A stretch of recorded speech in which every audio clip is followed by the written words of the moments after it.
Fala galera, beleza gente? É o seguinte, times lendários, esse quadro que vocês gostam tanto, que é um quadro que é história pura. Hoje eu quero falar com vocês aqui sobre um dos times mais incríveis da história do futebol, que é o Real Madrid, lá dos anos 50, anos 60, que, dentre outras coisas, conseguiu a façanha de ganhar 5 vezes consecutivas a Champions League, a Copa dos Campeões da Europa. Não é pra qualquer um isso não, tanto que foi só ele que só fez isso. Vamos contar essa história bacana aí? Sem mais delongas, vai, roda a vinheta aí, vai.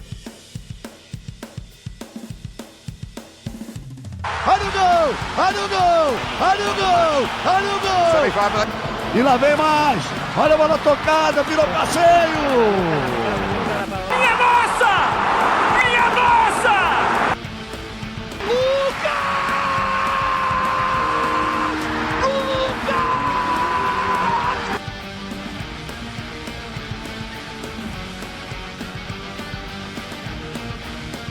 Bom dia, boa tarde, boa noite, boa madrugada para você que está aqui no YouTube dando essa grande moral para mim. Eu sempre começo os vídeos aqui agradecendo, porque é exatamente essa força, esse reconhecimento que me faz aqui ter cada vez mais vontade de gravar vídeos para vocês. Inclusive, como eu já falei em alguns outros vídeos aqui, eu sou reconhecido na rua, cara. Tô andando por aí, né, andando aí com a minha família e tal, e as pessoas falam, você é lá do canal Mundo Futebol, que não sei o que, eu já vi isso aí, cara, bem legal isso, tá bom? Seguinte, galera, peço para você, caso não esteja inscrito ainda no canal, se inscreva, tá? Tem um botãozinho aqui, clica nele, faz as ações de praxe do YouTube aí, que faz o nosso canal crescer cada vez mais, tá bom? Peço também acessar as redes sociais do canal, eu coloco coisas lá, coisas que não estão aqui, coisas que eu coloco lá primeiro, inclusive uma novidade que está acontecendo no canal aí, próximas semanas, próximos dias aí, eu vou falar com mais propriedade sobre isso, que é a lojinha do canal, tá? A gente vai ter uma loja que você vai poder adquirir produtos do CMF, como essa camisa aqui, por exemplo, ó. Essa camisa aqui, se você quiser, você pode ter uma dessa aqui para você. Então vai estar na nossa lojinha também. Ela tem outros souvenirs, vamos colocar lá também para que você possa adquirir, caneca, garrafa, outras coisas a gente vai colocar lá para vocês também, tá bom? Cenas dos próximos capítulos, tá bom? Logo logo eu falo melhor sobre isso daí. E também, chave Pix aqui, se você quiser também contribuir com o nosso trabalho, fique à vontade. Qualquer quantia, dado de coração, o mais importante, né? Fazer o canal crescer e ajuda a gente demais aqui, eu sou muito grato. Vamos lá, galera. Feito toda essa introdução, feito o nosso jabá, vamos falar agora então do assunto desse vídeo, que é o time do Real Madrid. Né? Lá o time que foi totalmente dominante nos anos 50 e anos 60 na Europa, ganhando 5 vezes a UEFA Champions League, tá? Ou Copa dos Campeões da Europa, como era a época. Esse vídeo do quadro Times Lendários, eu vou deixar para vocês aqui um card onde tem todos os times que eu já fiz aqui no nosso canal, tá? Então você vai poder olhar lá e ver todos, né? Fazer uma maratona aí, né? De vários vídeos aí que já foram feitos, já tem vários aí que eu já fiz aqui no canal, tá bom? E quando a gente fala de times lendários, não dá para não falar desse time do Real Madrid, né? Porque realmente é um time que foi muito dominante lá nos anos 50. Além de tudo, era recheado de craques, tá? Nós vamos falar sobre isso aqui. O período em questão aqui é exatamente o período de 1955 a 1960, que foi o período que realmente o Real Madrid foi dominante. Essa é a palavra. Se você pegar um clube e encaixar na palavra dominante, né, dominância no time, é exatamente para esse time do Real Madrid. Que, como eu falei, foram 5 vezes consecutivas ganhando a UEFA Champions League ou Copa dos Campeões da Europa. Inclusive foram as 5 primeiras edições, tá?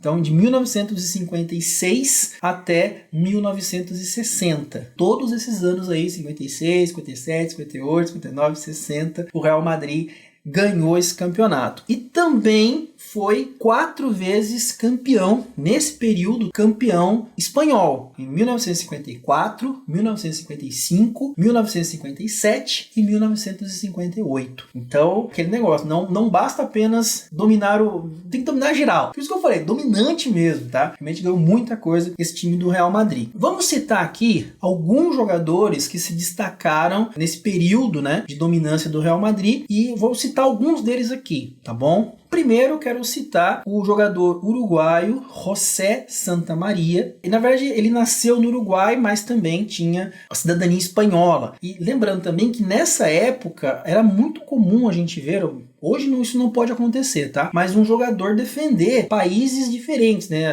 Em Copas do Mundo, inclusive. Tem um deles aqui que eu vou falar daqui a pouquinho, que encaixa nisso daí, talvez um dos casos mais clássicos que nós temos. O José Santamaria era um caso deles, tá? Um caso desse. Ele jogou pela seleção do Uruguai e depois ele vai jogar também pela seleção da Espanha. Tem também o Miguel Munhoz. O Miguel Munhoz, ele foi capitão do time nessa época, tá? Ele era capitão do time. Também depois, né, nesse mesmo período, ele para de jogar e se torna treinador do próprio Real Madrid. Então até 58 ele era jogador, como eu disse, jogador e capitão do time, e depois ele sai, né, ele para de jogar, e em 1960 ele é técnico do Real Madrid. Olha que interessante, né? O cara é ídolo total. Esse aí. Outro também, que é o José Maria Zarraga, ele tem uma curiosidade, tá? Ele era um volante, ele não era tão, digamos assim, tão espetacular assim. Só que ele tem uma característica bem interessante. Ele jogou todas as finais nesse período que eu falei aqui. Todas. Ele estava presente no Real Madrid. Então ele literalmente é um pentacampeão. Esse daí, em todos os jogos ele estava lá. Por que eu tô dizendo isso? Porque tem alguns caras que estavam no período. Por exemplo, o próprio Munhoz, que eu acabei de falar, ele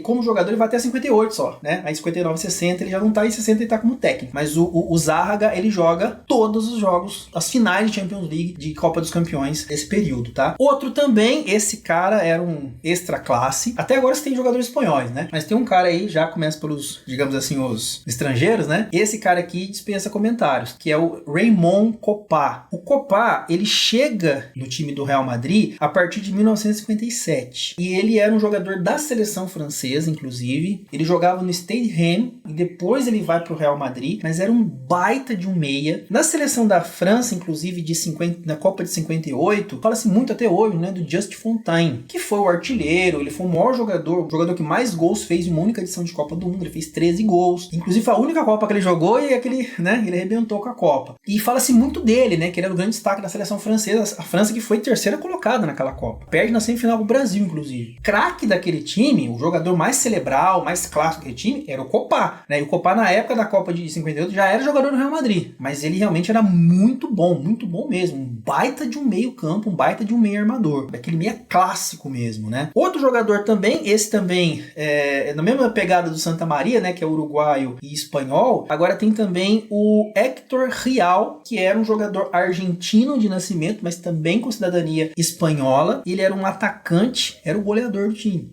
Ele era um jogador realmente muito goleador, com um faro de gol impressionante, era o artilheiro desse time, também se destacando aí, jogando muito bem, né, e até com os caras que jogavam do lado, era mais fácil fazer gol, né, a bola com certeza ia chegar. O cara que joga do lado do Kopa é o caso do Fontaine, né, o Kopa consagrou o Fontaine, né, porque a bola com certeza ia chegar nele, né, o Rial era um cara desse, né, um cara que mandava a bola pra dentro com gosto, tá? Então ele não desperdiçava, não. E aí, talvez as duas maiores referências da história desse Real Madrid, da história do clube, inclusive, que o primeiro é ninguém menos que Alfredo Di Stéfano, para muitos considerado o maior jogador da história do Real Madrid. Inclusive, o Real Madrid tem o seu estádio principal, que é o Santiago Bernabéu, mas o Santiago Bernabéu, que é o nome, inclusive, de um ex-presidente do clube, acho que ele é jogador também do clube, ficou interditado por um tempo, né? Na época da pandemia, né? Ele ficou interditado e o Real Madrid mandou um jogo no seu outro estádio menor. E o seu estádio menor tem o nome de Alfredo Di Stéfano, que era um jogador argentino de nascimento, mas que também, né, se naturaliza, joga pela seleção espanhola também, e como eu disse, é considerado o maior jogador da história do Real Madrid. Há quem diga também que ele é o maior da história da Argentina, né? Uns falam que é o Maradona, agora tem gente que fala que é o Messi, mas que o Di Stéfano era extra classe, ninguém duvida. E o cara, para ser considerado o maior da história de um clube do tamanho do Real Madrid, pega os caras que já passaram lá de centroavante, né? Hugo Sanches, Butragueño e agora recentemente o Cristiano Ronaldo. Pega esses caras e o cara é o maior, né? O cara é o maior de todos, né? Então,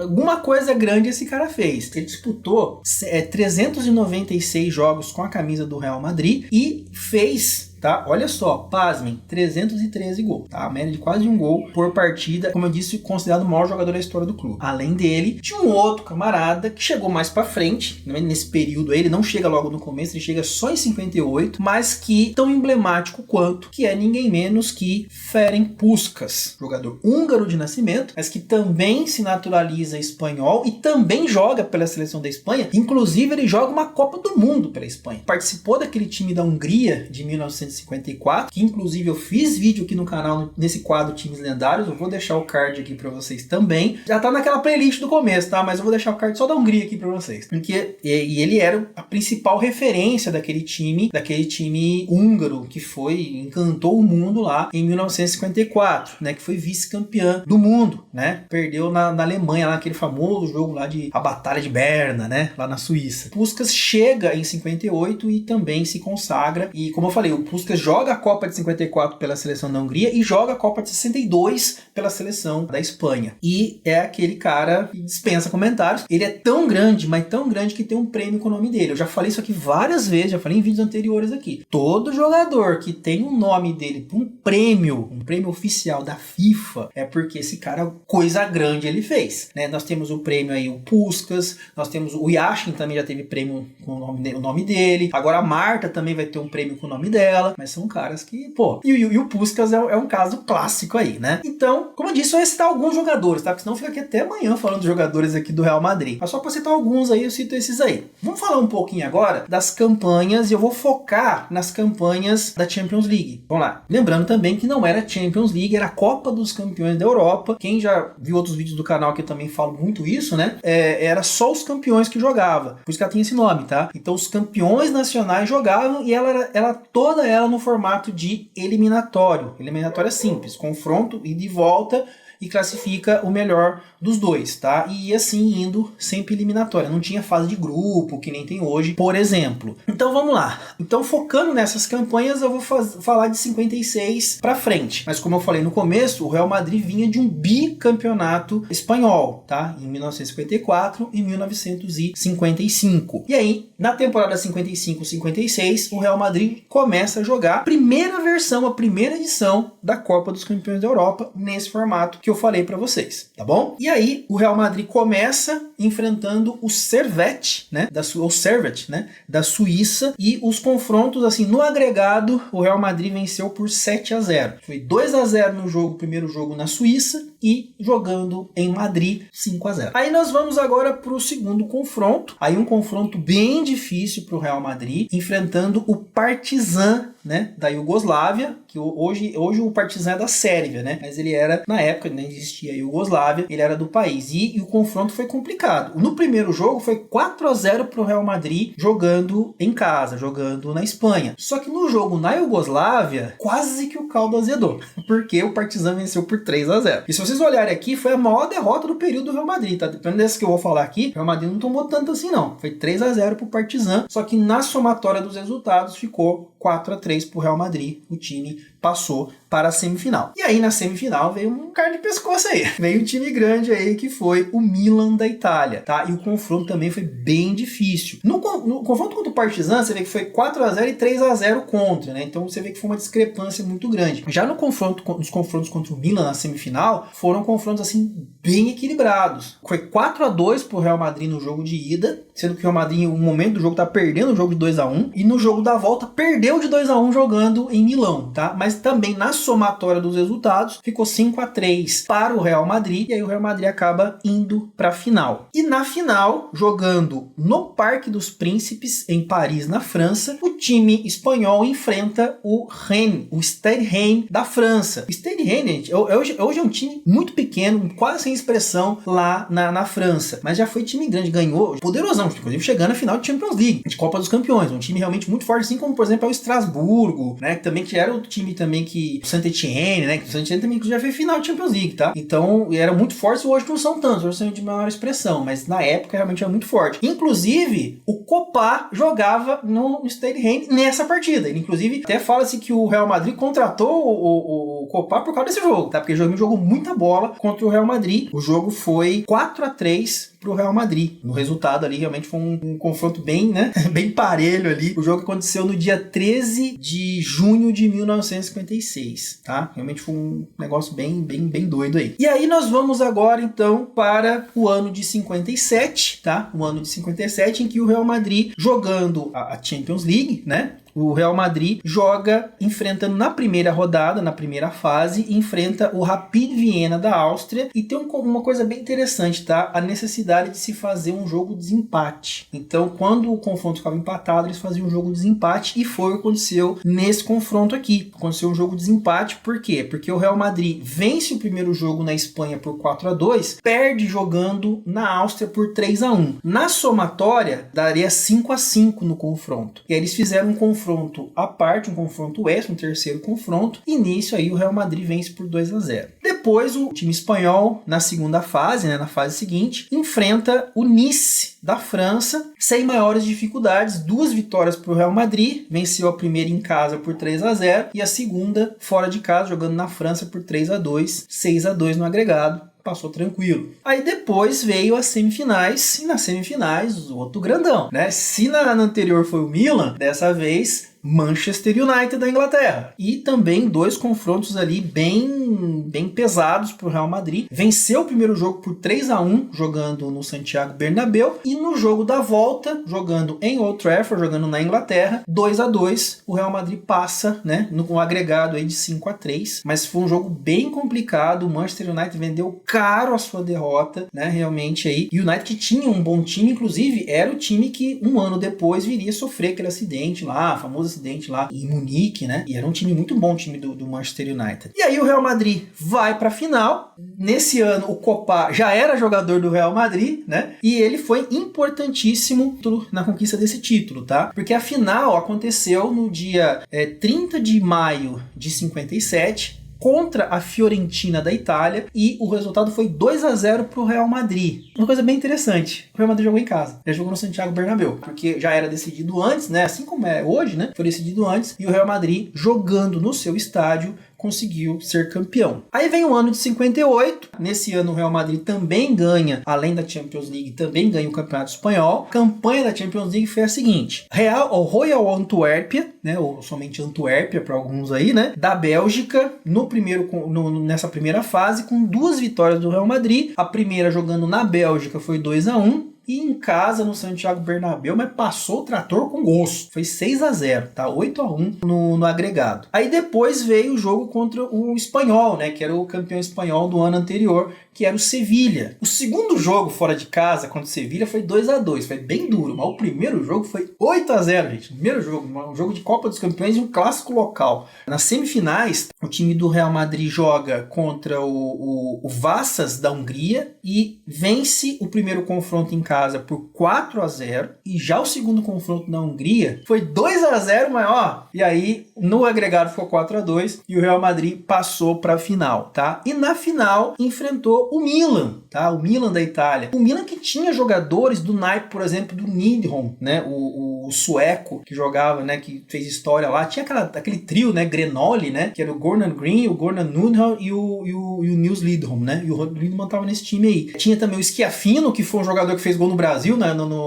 Na Copa de 50. E também o Cesare Maldini, né? Que é pai do Paolo Maldini, que todo mundo conhece, é do Milan, né? E ele também tava nesse time. Mas o jogo foi no dia 28 de maio de 58 e o Real Madrid venceu por 3-2. O jogo aconteceu no estádio Heysel, em Bruxelas, na Bélgica, tá? O estádio Heysel, que é o mesmo estádio que lá em 85, deu aquele rolo todo lá da Juventus e o Liverpool, né? Aquela briga toda, morreu gente lá. Então é o mesmo estádio, tá? Agora nem chama mais Heysel, né? Acho que é Rei Balduino, se não me engano, que é o nome do estádio lá. Mas é o mesmo estádio, tá? E o Real Madrid ganhou lá. Agora vamos para 59. O Real Madrid joga na Champions League, estreia na Champions League contra o Besiktas da Turquia e vence o primeiro jogo por 2-0 em casa e empata em 1-1 jogando fora de casa. No agregado foi 3-1 pro time espanhol. Aí na segunda fase enfrenta o Wiener Sport da Áustria e o jogo foi assim bem discrepante. Foi 0-0 no primeiro jogo, um jogo com dificuldade. O Real Madrid não conseguia se encontrar nesse jogo. O time também da Áustria tendo bonito, mas ali ó, chegando juntinho. Só que no jogo da volta o Real Madrid passou o trator, foi 7-1. Aí vem o jogo das semifinais. E aí tem um confronto que depois até ficou muito famoso por fazer 2 finais, né, de Champions League. O confronto local, né, o confronto ali da cidade, o clássico contra o Atlético de Madrid. Real Madrid e Atlético de Madrid, você acha que vocês se enfrentaram na Champions League aí, fizeram final agora nos anos 2000, né, 2014, 2016, mas já tinham se enfrentado lá nos anos 50, na semifinal de Copa dos Campeões, em 59. Só que o Real Madrid fez valer seu futebol, só que precisou do jogo de desempate, tá? Por quê? Foi 2-1 no primeiro jogo e 1 pro Real Madrid, 1-0 para o Atlético no segundo jogo. Aí no terceiro jogo, mas o Real Madrid repetiu o resultado do primeiro jogo, fez 2-1 e conseguiu se classificar para a final, que enfrentou novamente o Stade, aquele lá. Só que dessa vez, quem estava no Stade era o Fontaine, que foi artilheiro da Copa de 58, né? Ele estava nesse time aqui. E o jogo aconteceu no dia 3 de junho de 59, o jogo aconteceu na cidade de Stuttgart, na Alemanha, e o Real Madrid venceu o Rennes por 2-0. E para fechar essa saga do Real Madrid, chegamos no ano de 1960, onde o Real Madrid, né, já 4 vezes, né, campeão europeu, vai buscar o 5º título e a campanha começa jogando contra o time de Luxemburgo, tá? Eu não sei se eu vou conseguir falar o nome correto, tá? Que é o Genoa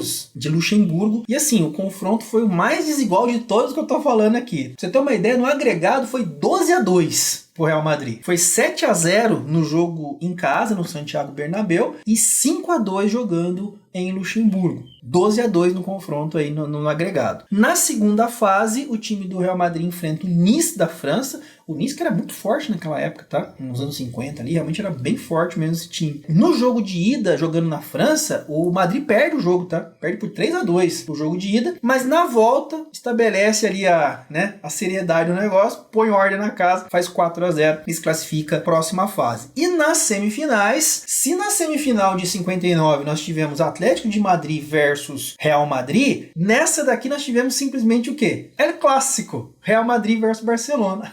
Olha isso. Você acha que é só de agora? Não, gente, olha aqui, ó. Olha quanto tempo que tem esses negócios. 1960, Real Madrid e Barcelona fizeram a semifinal da Copa dos Campeões da Europa.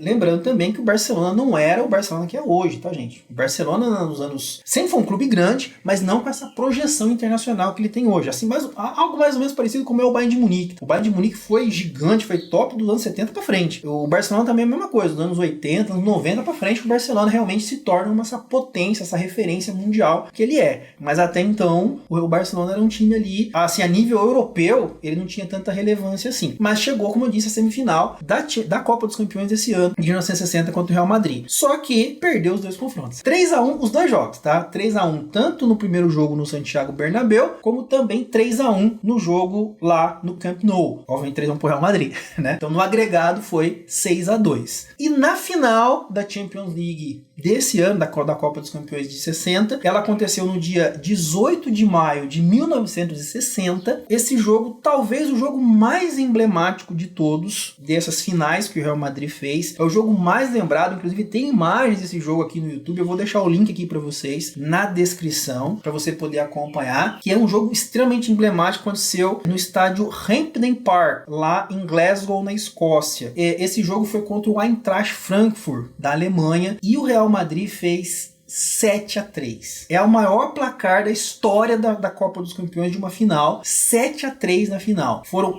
4 gols do Puskás e 3 gols do Di Stefano. Uma final de campeonato de Copa dos Campeões. Uma final! 4 do Puskás, 3 do Di Stefano. E o Real Madrid fecha aí essa saga de 5 títulos seguidos com esse título extremamente pesado, essa grande conquista aí, 7-3 no Eintracht Frankfurt. Preciso falar mais alguma coisa desse time? Você tem alguma dúvida que esse time é lendário depois de tudo isso que eu falei aqui? E olha que eu foquei só na Champions League. Eu foquei só na Copa dos Campeões da Europa. Se a gente for abrir aqui e falar das campanhas de campeonato espanhol, essas coisas aí, o negócio vai lá em cima. Então realmente era extremamente dominante e vocês percebam aí também pelas campanhas com muita autoridade, fazendo vitórias acachapantes em cima de rivais tradicionais, rivais locais, ganhando de time grande, time pesado.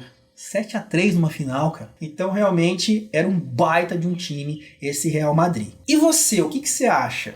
Você já acompanhou esse time do Real Madrid? Você sabia das histórias do Real Madrid? Sabia desse time aí? Tá aí. Então escreve aqui pra mim, o que você acha? O que você gosta, não concorda? Eu vou deixar também alguns vídeos aqui desses jogos, né? De coisas, né? Imagens aí que eu achei aqui no YouTube. Eu vou compartilhar com vocês também, tá? Mas quero ouvir a sua opinião. Inclusive, se você quiser dar sugestões para outros vídeos do canal, para esse quadro, estou aberto a sugestões, tá bom? Pode escrever aí, fique à vontade. É um canal aberto aqui pra gente. Vou encerrando esse vídeo por aqui, tá bom? Agradeço de coração sempre aqui, né? Sempre agradeço. Peço para você acessar o nosso canal aqui, fazer as ações de praxe, se inscrever no canal caso não seja inscrito ainda e outras coisas aí, né? Dar like, comentar, aquelas coisas todas que você já sabe que tem que fazer. Tem o nosso Pix também, se quiser ajudar com a gente financeiramente aqui, tá aberto também. Como eu sempre digo aqui, né? 2024 é o ano do CMF. Vamos fazer esse negócio aqui crescer, tá bom? Explodir aí. Essa é a ideia e eu conto com você para isso, tá bom? Muito obrigado a todos. Beijo no coração de vocês. Até os próximos vídeos do canal. Valeu! Fui!